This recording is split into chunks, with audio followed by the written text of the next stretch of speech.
மாயா Sandhya serial December 6ஆம் தேதி எபிசோடுக்கான ரிவ்யூவை இந்த வீடியோவில் வாங்க பார்க்கலாம். என்ன நடக்குதுன்னா, சொத்து பிரிக்கிறதுக்காக வீட்டுக்கு வக்கீல் வந்துட்டாரு. எல்லாருக்குமே என்னென்ன சொத்து வேணும் அப்படின்னு ஆல்ரெடி எழுதியாட்டு கடைசி நேரத்தில் மரகதங்கள் இங்கே வந்துட்டு இந்த வீடு யாருக்கு அப்படின்னு கேட்குறதுல பிரச்சனை ஆரம்பிக்குது. அப்போ தான் வந்துட்டு பார்வதி எனக்கு வீடு வேணும் அப்படின்னு சொல்லும் பொழுது, பத்மாவும் எனக்கு வீடு வேணும் அப்படின்னு சொல்லும் பொழுது பிரச்சனையாகுது. அப்போ சிவா ஒரு ப்ராப்ளத்தில் எனக்கு இந்த வீடே வேணாம் அப்படின்னு சொல்லிடுறாரு. இது கேட்டதோட மகாலிங்க சொல்றாரு, அதான் இவர் வீடு வேணான்னு சொல்லிட்டாரு, இனிமே என்ன பண்ண போறீங்க அப்படின்னு. அப்ப பத்மா சொல்றாங்க, அதான் அண்ணனே தம்பியே வீடு வேணான்னு சொல்லிட்டான்னா அப்புறம் என்ன, எனக்கு இந்த வீட்டை எழுதி வைங்க, இதுல என்ன இருக்கு அப்படின்னு சொன்னதோட வக்கீல் கேட்குறாரு ரகுராம் கிட்ட, அப்புறம் என்ன சார் இது மாதிரி வீட்டை வந்துட்டு பத்மா பேருக்கு எழுதிடலாமா அப்படின்னு கேட்க, ரகுராமும் சரி அப்படின்னு சொல்லிட்டு தலையாட்டுறாரு. உடனே வந்துட்டு வக்கீல் அந்த வீட்டை பத்மா பேருக்கு எழுதுறாங்க. இதை பார்த்துட்டு பார்வதிக்கு டென்ஷன் தாங்க முடியல. இந்த வீட்டை எப்படியாவது அடைஞ்சிடணும் அப்படின்னு நினைச்சாங்க. ஆனா அந்த வீடு அவங்களுக்கு கிடைக்கல. இருந்தாலும் மற்ற சொத்து எல்லாமே பிரிச்சாச்சுல்ல, அதனால அவங்க சந்தோஷப்படுறாங்க.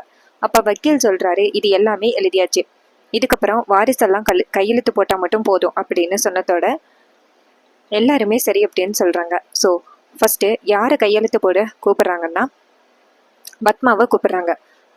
பத்மா நீங்கள் வந்துட்டு கையெழுத்து போடுங்க அப்படின்னு. அப்போ பத்மாவும் சரி அப்படின்னு சொல்லிட்டு நேராக ரகுராமை பார்த்து, அண்ணா இந்த சொத்தை பிரிக்கிறதுனால நாங்கள் எல்லாருமே இந்த வீட்டை விட்டு போயிடுவோம், உறவெல்லாம் பிரிஞ்சு போயிடும் அப்படின்னு நீங்கள் நினைக்காதீங்க. நம்ம எல்லாருமே இந்த வீட்டில் ஒத்துமையாக சந்தோஷமாக இருப்போம். நான் என்றைக்குமே இந்த குடும்பத்தை பிரிக்கணும்னு நினைக்க மாட்டேன்னா தப்பாக நினச்சிக்காதீங்க அப்படின்னு சொல்லிட்டு கையெழுத்து போடுறாங்க. இதை பார்த்துட்டு மணி டென்ஷன் ஆகுறாரு.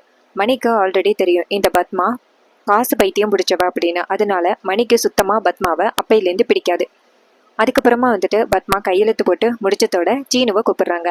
அப்போ சீனு வந்துட்டு கண் கலங்கி போய் நேராக ரகுராம் கிட்ட வந்துட்டு, மாமா எனக்கு இந்த சொத்து பிரிக்கிறதுல கொஞ்சம் கூட உடன்பாடே இல்லை, ஆனால் அம்மா எதுக்காக இப்படி பண்ணுறாங்கன்னு எனக்கு புரியவே இல்லை.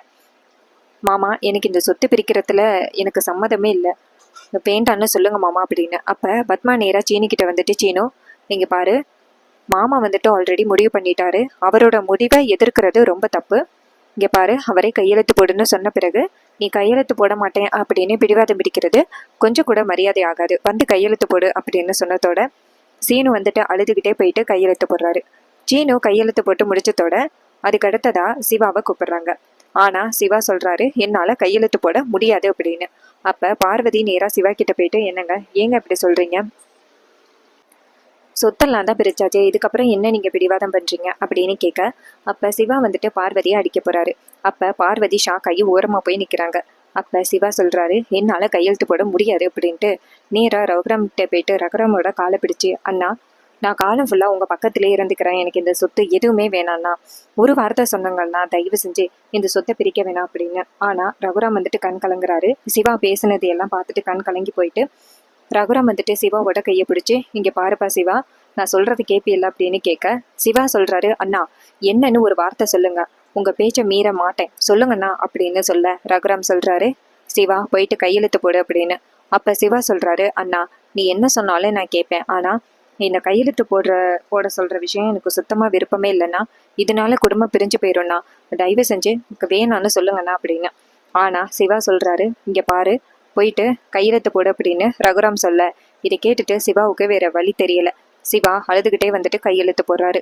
அப்ப பார்வதியும் மகாலிங்கமும் இதை பார்த்துட்டு ரொம்ப சந்தோஷப்படுறாங்க. இதைத்தானே நாங்கள் இத்தனை நாளும் எதிர்பார்த்தோம் அப்படின்னு சொல்லிட்டு ரொம்ப சந்தோஷப்படுறாங்க. ஸோ அதுக்கப்புறமா வந்துட்டு சீனை செட் பண்ணி நேராக நம்ம சிவாவை காமிக்கிறாங்க. சிவா வந்துட்டு கையெழுத்து போட்டுட்டு செம்ம டென்ஷன் ஆகி அந்த இடத்துலேருந்து போகிறாரு. ஸோ இதை பார்த்துட்டு கையெழுத்து போட்ட முடிச்சத்தோட ரொம்ப சந்தோஷப்படுறாங்க அந்த பார்வதி கூட்டம். இன்னொரு பக்கம் மாயாவை காமிக்கிறாங்க. மாயா வந்துட்டு ஒரு சர்டிஃபிகேட் வாங்குறதுக்காக கோயிலாக தெரிஞ்சுக்கிட்டு இருக்காங்க. அப்போ ஒருத்தர் வந்துட்டு, மாயா இந்த கோவிலில் தானே நடந்துச்சு அப்படின்னு கேட்க, மாயா சொல்கிறாங்க, ஆமாம் சார் இந்த கோவிலில் தான் நடந்துச்சு அப்படின்னு சொன்னதோட உடனே அவர், சரிம்மா நான் போயிட்டு பார்த்துட்டு வரேன் அப்படின்னு சொல்லிட்டு நேராக பீரோவில் போய் செக் பண்ணுறாரு. செக் பண்ணி பார்த்துட்டு கரெக்டாக இருக்குது அப்படின்னு சொல்லிட்டு அந்த சர்டிஃபிகேட்டை எடுத்துகிட்டு வராரு. எடுத்துகிட்டு வந்துட்டு நேராக மாயாட்ட கொடுக்குறாங்க. மாயா அந்த சர்டிஃபிகேட்டை வாங்கி பார்க்குறாங்க. அவர் கேட்குறாரு, என்னம்மா எல்லாமே சரியா இருக்கா அப்படின்னு. மாயா சொல்றாங்க, சரி எல்லாமே சரியா இருக்கு சார் அப்படின்னு. இது கேட்டதோட அவர் சொல்றாரு, சரிம்மா அப்படின்னு சொன்னதோட மாயா வந்துட்டு அவருக்கு நன்றி சொல்றாங்க. அவர் அந்த இடத்துல இருந்து போனதோட மாயா அந்த சர்டிபிகேட்டை எல்லாம் பார்த்துட்டு நேரா சாமியை கையெடுத்து கும்பிட்டு, இந்த விஷயத்தை வச்சு தான் சொத்து பிரிக்கிறத தடுக்க போறேன். நீங்க தான் உதவி பண்ணணும் கடவுளே அப்படின்னு சொல்லிட்டு மாயா அந்த சர்டிபிகேட் எடுத்துக்கிட்டு வீட்டுக்கு கிளம்புறாங்க. இன்னொரு பக்கம் நம்ம சிவா கையெழுத்து போட்டதோட அடுத்ததா தனாவை கூப்பிடுறாங்க. தனா வந்துட்டு கலங்கி போய் நேரா அவங்க அப்பாட்ட வந்துட்டு, அப்பா என்னால தானப்பா இவ்வளோ பிரச்சனையோ, நான் அப்பவே கல்யாணம் வேணான்னு சொல்லியிருக்கலாம். கல்யாணம் ஆரம்பத்துலேருந்தே பிரச்சனையாவே நடந்துகிட்டு இருந்துச்சு. அப்பவே நான் கல்யாணம் வேணான்னு சொல்லியிருந்தா இந்த பிரச்சனையெல்லாம் நடந்திருக்குமா அப்படின்னு சொல்லிட்டு அழுகுறாங்க. அப்ப ரகுராம் வந்துட்டு நீ தனாவை இங்க பாரு தனா போயிட்டு கையெழுத்து போடுமா அப்படின்னு சொல்ல, அப்ப தனா சொல்றாங்க, அப்பா இந்த குடும்பம் பிரியக்கூடாதுப்பா அப்படின்னு சொல்ல, ரகுராம் சொல்றாரு, இங்க பாரு அப்பா பேச்சு கேப்பே இல்ல, போயிட்டு கையெழுத்து போடுமா அப்படின்னு சொன்னதோட தனாவும் சரி அப்படின்னு சொல்லிட்டு போயிட்டு கையெழுத்து போடுறாங்க. தனா கையெழுத்து போட்டு முடிச்சதோட அடுத்ததா ஜானகியை கூப்பிடுறாங்க. அப்ப ஜானகி வந்துட்டு அமைதியா நிக்க வக்கீல் சொல்றாரு, இங்க பாருங்க நீங்க வந்து கையெழுத்து போட்டா மட்டும்தான் செல்லுபடியாகும், இல்லைன்னா செல்லுபடியாகாது அப்படின்னு. இது கேட்டதோட ஜானகி சொல்றாங்க, நான் கையெழுத்து போட மாட்டேன் அப்படின்னு. இது கேட்டுட்டு அங்க உள்ளவங்க எல்லாருமே அதிர்ச்சி ஆகுறாங்க. அப்ப ஜானகி சொல்றாங்க, இந்த குடும்பம் பிரியறதுக்கு நானும் ஒரு காரணமா இருக்க மாட்டேன். சொத்தை பிரிச்ச பிறகு இந்த குடும்பம் சுக்குநூறா உடஞ்சு போயிரும்னு எனக்கு தெரியும். நான் கையெழுத்து போட மாட்டேன் அப்படின்னு. அதுக்கு முன்னாடியே பாட்டியை கூப்பிடுறாங்க. பாட்டி வந்துட்டு அழுகுறாங்க. அப்ப பத்மா நேரா பாட்டி கிட்ட போயிட்டு, அம்மா அதான் எல்லாருமே கையெழுத்து போட்டாச்சே, நீங்க மட்டும் தானே போயிட்டு கையெழுத்து போடுங்க அப்படின்னு. அப்ப பாட்டி அழுதுகிட்டே நேரா ரகுராம் கிட்ட போயிட்டு, ரகு பாருப்பா, தலைமுறை தலைமுறையா நம்ம சொத்து பிரிக்காமையே வாழ்ந்தவங்கப்பா, இப்ப திடீர்னு சொத்து பிரிச்சா அப்படியே வம்சமும் செதறி போயிடும்பா, தயவு செஞ்சு சொல்றது கேளு, இந்த சொத்தை பிரிக்க கூடாது அப்படின்னு நீ ஒரு வார்த்தை சொன்னா போதும்பா அப்படின்னு. அப்ப ரகுராம் சொல்றாரு, அம்மா இந்த குடும்பத்தை கட்டி காப்பாற்ற வேண்டியது எல்லாமே கட்டி காப்பாத்திட்டேன். நான் வந்துட்டு ரொம்ப வந்துட்டு நம்பிக்கை துரோகம் எனக்கு நடந்துருச்சு. நான் நம்பினவங்க எல்லாருமே என்னை ரொம்ப ஏமாத்திட்டாங்க. இதுக்கு மேலேயே இந்த குடும்பத்துல என்ன நடக்க போகுது? இங்க பாருமா, அவங்கவங்க சொத்தை வாங்கிக்கிட்டு சந்தோஷமா இருக்கட்டுமா அப்படின்னு சொல்ல, இதை கேட்டுட்டு பாட்டி ரொம்ப கண் கலங்குறாங்க. அப்ப ரகுராம் வந்துட்டு நேரா சிவாவை கூப்பிட்டு, சிவா அம்மாவை கூட்டிட்டு போ அப்படின்னு சொல்ல, பாட்டி வந்துட்டு அழுதுகிட்டே போயிட்டு கையெழுத்து போடுறாங்க. கையெழுத்து போட்டதோட போய் உட்காடுறாங்க. அப்ப ஜானகியை கூப்பிடுறாங்க அடுத்து. அப்ப ஜானகி சொல்றாங்க, என்னால வர முடியாது அப்படின்னு. ஜானகி வந்துட்டு கையெழுத்து போட முடியாது அப்படின்னு அடம்பிடிச்சதோட அப்ப பத்மா சொல்றாங்க, என்ன நீ இப்படி சொல்றீங்க, உங்களால தானே இவ்வளவு பிரச்சனையும் நடக்குது, உங்களால தான் வந்துட்டு சொத்து பிரிக்கிற விஷயமே நடந்துச்சு, நீங்க கையெழுத்து போடுங்க அப்படின்னு. ஆனா ஜானகி சொல்றாங்க, இல்ல இந்த குடும்பம் பிரியறதுக்கு நானும் ஒரு காரணமா கண்டிப்பா இருக்க மாட்டேன், நான் கையெழுத்து போட மாட்டேன் அப்படின்னு சொல்லிட்டு அடம்பிடிக்கிறாங்க. அப்ப பத்மா சொல்றாங்க, இது எல்லாமே அந்த மாயாவை கூட்டிட்டு வர்றதுக்கு முன்னாடியே நீங்க யோசிச்சிருக்கணும், அவ வீட்டுக்குள்ள வந்தாலே பிரச்சனை பண்ணுவா அப்படிங்கிறது உங்களுக்கு தெரியாதா, பாத்தீங்களா எவ்வளவு பெரிய ப்ராப்ளத்தை பண்ணிட்டான்னு, இங்க பாருங்க உங்களாலதான் இது எல்லாமே நடந்துச்சு, நீங்க கையெழுத்து போட்டே ஆகணும் அப்படின்னு. ஆனா ஜானகி சொல்றாங்க, நான் கையெழுத்து போட முடியாது அப்படின்னு சொல்லிட்டு அடம்பிடிக்கிறாங்க. மாயானாலதான் இவ்வளவு பிரச்சனையே நடந்துச்சு அப்படின்னு பத்மா அடுக்கடுக்கா மாயா மேல பழி சொல்ல, அப்ப ஜானகி சொல்றாங்க, இங்க பாருங்க நீங்க எல்லாரும் இப்படி பேசுறீங்க, ஆனா இந்த குடும்பம் ஒத்துமையா இருக்கணும் அப்படிங்கறதுக்காக தான் நானும் மாயாவும் இதெல்லாம் செஞ்சுக்கிட்டு இருக்கோம். ஆனா இது தெரியாம நீங்க எல்லாரும் இதை பண்ணிக்கிட்டு இருக்கீங்க. சொல்ல முடியாத கட்டாயத்துல இருக்கேன், சொல்ல முடிஞ்சிருந்தா இந்நேரம் இந்த வீட்டுல எந்த பிரச்சனையும் இருந்திருக்காது, நான் கையெழுத்து போட முடியாது அப்படின்னு ஜானகி பிடிவாதம் பிடிக்கிறாங்க. அப்ப ஜானகி பேசுனதை பார்த்துட்டு பார்வதி டென்ஷன் ஆகி நேரா ஜானகியை பார்த்துட்டு, இங்க பாருங்க எங்களுக்கு எந்த இடத்துலயுமே சுயமரியாதையே கிடைக்க கூடாது அப்படின்னு நினைக்கிறீங்களா அப்படின்னு. அப்ப ஜானகி டென்ஷன் ஆகி பார்வதியை பார்த்துட்டு, இங்க பாரு இதுக்கு மேல ஒரு வார்த்தை பேசினீன்னா அவ்வளவுதான் அப்படின்னு சொல்லிட்டு ஜானகி பேசுறாங்க. இதை கேட்டுட்டு பார்வதி அதிர்ச்சி ஆகுறாங்க.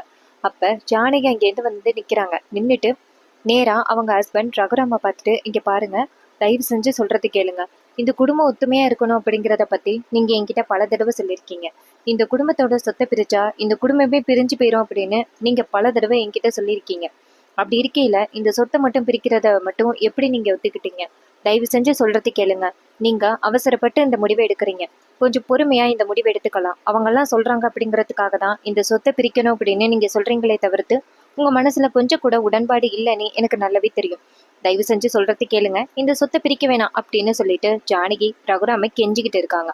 அப்ப டக்குன்னு பார்வதி சொல்றாங்க, இங்க பாருங்க அதான் எல்லாருமே கையெழுத்து போட்டாச்சுல்ல, நீங்க மட்டும் கையெழுத்து போட்டா போதும், கையெழுத்து போடுங்க அப்படின்னு. அப்ப நம்ம ஜானகி வந்துட்டு நேரா ரகுராம பார்த்துட்டு, என்னங்க நான் சொல்றதை கேளுங்க, இந்த குடும்பம் ஒத்துமையா இருக்கிறத பத்தி நீங்க தான் பல தடவை பேசியிருக்கீங்க, தயவு செஞ்சு சொல்றது கேளுங்க அப்படின்னு சொல்லிட்டு கெஞ்ச, அப்ப ரகுராம் டக்குன்னு கோவமா எந்திரிக்கிறாரு. எந்திரிச்சிட்டு, அம்மா இங்க பாருங்க கையெழுத்து போட சொல்லுங்க அப்படின்னு.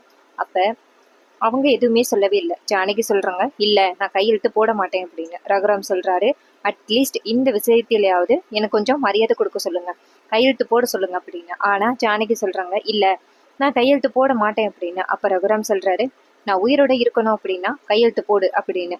இது கேட்டதோட ஜானகிக்கு பேரதிர்ச்சி. அப்ப ஜானகி வந்துட்டு வேற வழியே இல்லாம கையெழுத்து போட போறாங்க.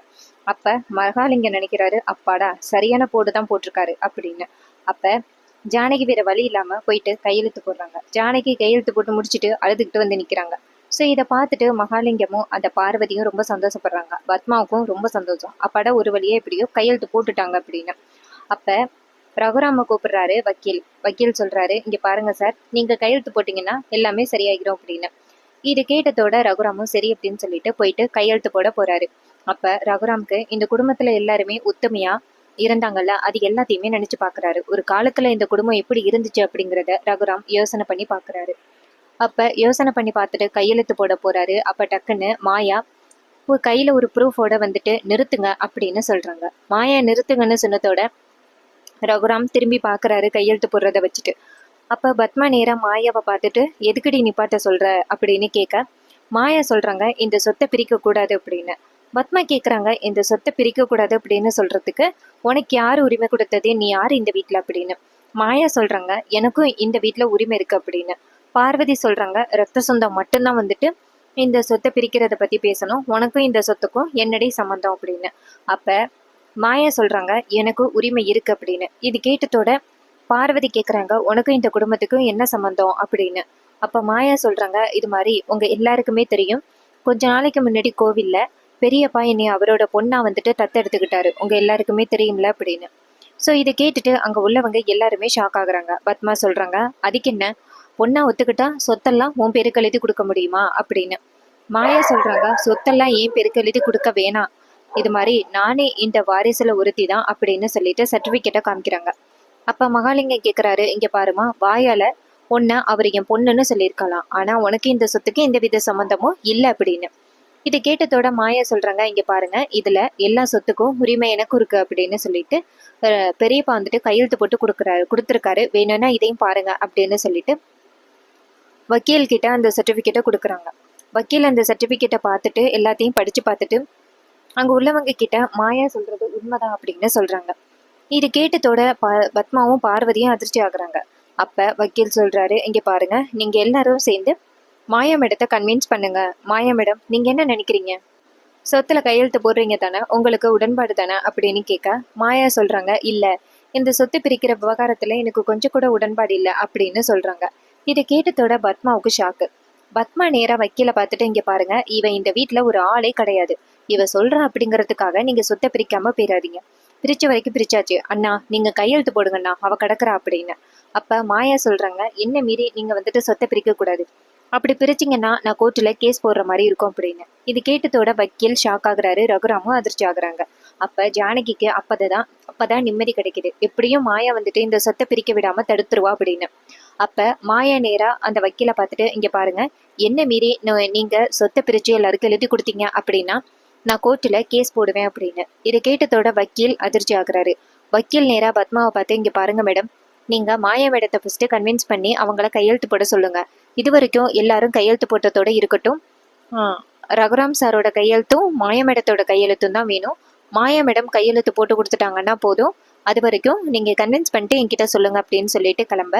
அப்ப பத்மா நேரா வக்கீல்கிட்ட கெஞ்சுறாங்க, இங்க பாருங்க, சொல்றது கேளுங்க, அண்ணா மட்டும்தான் கையெழுத்து போடணும், இவெல்லாம் ஒரு ஆளே இல்லை அப்படின்னு சொல்லிட்டு பேச. அப்ப பத்மா வந்துட்டு நேரா சீனுவை பார்த்து, சீனு அவ ஓன் பொண்டாட்டி தானே, சொல்லுடா அப்படின்னு சொல்ல, சீனு சொல்றாரு, அது அவளோட உரிமை, நான் எதுவும் சொல்ல முடியாது அப்படின்னு. இது கேட்டதோட பத்மா சொல்றாங்க, டேய் என்னடா கேளுடா அப்படின்னு சொல்ல, சீனு எதுவுமே சொல்லாம அமைதியா நிக்கிறாரு. அப்புறமா பத்மா நேரா அவங்க அண்ணன்ட்ட, அண்ணா என்ன நான் பாத்துக்கிட்டு நிக்கிறீங்க, இவளுக்கு இந்த சொத்துக்கும் என்ன உரிமைன்னா இருக்கு சொல்லுங்கண்ணா அப்படின்னு சொல்ல, ரகுராம் சொல்றாரு, எல்லாரும் ஏன் பேச்சா கேக்குறாங்க, அவங்கவங்க முடிவை எடுத்துக்கிட்டு இருக்காங்க, அதுக்கு நான் ஒன்றும் பண்ண முடியாது அப்படின்னு சொல்லிட்டு ரகுராம் அந்த இடத்துல இருந்து போறாரு. எல்லாருமே அவங்கவங்க அந்த இடத்துக்கு விட்டு போனதோட பத்மாவுக்கு செம்ம ஷாக்கு, என்னடா இது சொத்து பிரிக்க போற நேரத்துல இப்படி ஆகிருச்சு அப்படின்னு. அப்ப வக்கீல் நேரா பத்மாவை பார்த்துட்டு, நீங்க மாயம் எடுத்துக்கிட்ட பேசிட்டு என்ன கூப்பிடுங்க அப்படின்னு சொல்லிட்டு அவர் அந்த இடத்துல இருந்து போறாரு. எல்லாரும் போறாங்க. அப்ப சீனு வந்துட்டு மாயாவை பார்த்துட்டு லைட்டா ஸ்மைல் பண்ணிட்டு போறாரு. சிவா நேரா மாயாவை பார்த்துட்டு கையெடுத்து கும்பிட்டுட்டு அந்த இடத்துல இருந்து போறாரு. மணி நேரா மாயாவை கிட்ட வந்துட்டு, என் மருமகன்னா சும்மாவா? மருமகளே, நீ நல்ல முடிவு தான் எடுத்திருக்க. உன்னை கண்டிப்பா இந்த வீட்டுல உள்ளவங்க கூடிய சீக்கிரம் புரிஞ்சுப்பாங்க மருமகளே அப்படின்னு சொல்லிட்டு அவர் அந்த இடத்துல இருந்து போறாரு. பத்மாவும் பார்வதியும் டென்ஷனா அந்த இடத்த விட்டு போவ, மகாலிங்கம் ச்சே என்னடா இது, இப்படி கை கெட்டினது இப்படி ஆகிருச்சு அப்படின்னு அவரு டென்ஷன் ஆகி அந்த இடத்துல இருந்து வெளியில போறாரு. செம டென்ஷன் அவருக்கு. சொத்து பிரிக்கிற மாதிரி இருந்துச்சு, கடைசி நேரத்துல இப்படி ஆகிட்டே அப்படின்னு அவருக்கும் செம காண்டாகுது. இன்னொரு பக்கம் நம்ம மாயா வந்துட்டு நேரா ஜானகியை பார்த்துட்டு பெரியம்மா அப்படின்னு சொல்ல, அதுக்கு ஜானகி சொல்றாங்க, இங்க பாருப்பா, இனிமே எந்த பிரச்சனையும் இல்லை அப்படின்னு சொல்ல, இதை கேட்டுட்டு நீ வந்துட்டு பிரச்சனையை முடிப்பண்ணு தெரியும், அதே மாதிரி பிரச்சனையை முடிச்சுட்ட, ரொம்ப நன்றிமா அப்படின்னு சொல்ல, மாயா சொல்றாங்க, இங்க பாருங்க பெரியம்மா, இனிமே யாரை நினைச்சாலும் இந்த சொத்தை பிரிக்க முடியாது. அப்படி பிரிக்கிறதா இருந்தா என்கிட்ட அனுமதி கேட்கணும் அப்படின்னு சொல்லிட்டு மாயா சொல்ல, ஜானகி சொல்றாங்க, இங்க பாரு மாயா, இந்த குடும்பத்துக்காக நீ எவ்வளவு பண்ற, கண்டிப்பா ஒரு நாள் இந்த குடும்பத்துல உள்ளவங்க உன்னை புரிஞ்சுப்பாங்கன்னு எனக்கு நம்பிக்கை இருக்கு அப்படின்னு ஜானகி சொல்றாங்க. இதை கேட்டுட்டு மாயாவும் சரி அப்படிங்கிறாங்க. இன்னொரு பக்கம் அந்த மரகத லிங்கம் நேரா புவனேஸ்வரி வீட்டுக்கு கால் பண்றாங்க வெளியில வந்துட்டு. அப்ப புவனேஸ்வரி போன் அட்டன் பண்ணி மகாலிங்கத்துக்கிட்ட, என்னாச்சு, அந்த குடும்பம் சுக்குநூறா பிரிஞ்சுட்டா, ரகுராமும் ஜானகியும் அழுதுகிட்டு நிக்கிறாங்களா, ஊரை பார்த்து அவங்களை கேலி பண்ணுதா அப்படின்னு புவனேஸ்வரி அடுக்கடுக்கா கேள்வி கேட்க, மகாலிங்க சொல்றாரு, இங்க பாருங்க என்ன பேசுறீங்க, இங்க அப்படி எதுவுமே நடக்கவே இல்லை, வழக்கம் போல இந்த மாயா சொதப்பி விட்டுட்டா அப்படின்னு. இது கேட்டதோட செம்ம ஷாக் ஆகுறாங்க புவனேஸ்வரி. என்ன சொல்றீங்க அப்படின்னு. அப்ப மரகதலிங்கம் நடந்ததையெல்லாம் சொல்றாரு. கடைசி நேரத்துல இந்த மாயா, நானே இந்த வீட்டோட வாரிசு தான் அப்படின்னு சொல்லிட்டு வந்து நிட்டா. அவளை தடுக்க முடியாம செம்ம இதாயிருச்சு, அவளை சுத்தமா என்னால தடுக்கவே முடியல அப்படின்னு. இது கேட்டதோட அந்த புவனேஸ்வரி சொல்றாங்க, இந்த வேலைக்கு உங்களை அனுப்பின பாருங்க, என்னதான் சொல்லணும், உங்களை அனுப்பியிருக்க கூடாது இந்த வேலைக்கு, வேற யாரையாவது பிடிச்சி அனுப்பியிருந்தா கூட கரெக்டா இந்த வேலையை முடிச்சிருப்பாங்க அப்படின்னு. ஸோ இதை கேட்டுட்டு மரகதலிங்க சொல்றாரு, என்ன மேடம் இது, உங்களுக்கு ஹெல்ப் பண்ணலாம் அப்படின்னு நினைச்சேன், நீங்களே என்ன பேசுறீங்களே அப்படின்னு. ஸோ அதுக்கு அந்த மரகதலிங்க சொல்றாரு, இங்க பாருங்க மேடம், அடுத்தது நம்மளால முடிஞ்சதை ட்ரை பண்ணலாம், நீங்க கவலைப்படாதீங்க, இது இல்லைன்னா அடுத்த வாய்ப்பு அப்படின்னு. புவனேஸ்வரி கடுப்பாக்கி போனை கட் பண்ணிட்டு டென்ஷன் ஆகுறாங்க, இவன்ட்ட இந்த வேலையை ஒப்படைச்சிருக்கவே கூடாது அப்படின்னு. இன்னொரு பக்கம் மரகதலிங்க பேசி முடிச்சுட்டு திரும்பி பாக்குறாரு, பார்த்தா மாயா நின்றுகிட்டு இருக்காங்க. மாயாவை பார்த்ததோட மரகதலிங்கத்துக்கு ஷாக்கு. மாயா நேரா மரகதலிங்கத்தை பார்த்து, எனக்கு தெரியும் நீங்க இந்த பிரச்சனையில தலையிடும் பொழுதே தெரியும் உங்களுக்கு பின்னாடி ஏதோ ஒரு காரணம் இருக்கு அப்படின்னு. அதை கண்டிப்பா நான் கண்டுபிடிச்சிட்டேன் பாத்தீங்களா. அப்ப மாயா நேரா மரகதலிங்கத்தை பார்த்துட்டு, நீங்க என்ன இன்டென்ஷனோட இந்த வீட்டுக்கு வந்தீங்கன்னு எனக்கு நல்லாவே தெரியும், ஆனா நீங்க நினைக்கிறது கண்டிப்பா ஜெயிக்கவே ஜெயிக்காது, இங்க பாருங்க இந்த குடும்பத்தை என்ன மீறி உங்களால பிரிக்கவே முடியாது அப்படின்னு சொல்லிட்டு மாயா செமையா மரகதலிங்கத்தை பேச, மரகதலிங்கம் அப்படியே ஷாக் ஆகி நிற்கிறாரு. ரொம்பவே சூப்பராக அப்கமிங் எபிசோட கொண்டு போகிறாங்க. இதே மாதிரி இனிமே அப்டேட்ஸ் நம்ம சேனலில் தொடர்ந்து பார்க்கணும்னா மறக்காமல் நம்ம சேனலை சப்ஸ்கிரைப் பண்ணிவிட்டு பக்கத்தில் உள்ள பெல் ஐகானை கிளிக் பண்ணிவிட்டு ஆல்னு செட் பண்ணிக்கோங்க. அப்போ தாங்க அடுத்தடுத்து வீடியோஸ் போடும் பொழுது உங்களுக்கு நோட்டிஃபிகேஷன் வரும். தேங்க்யூ ஃபார் வாட்சிங்.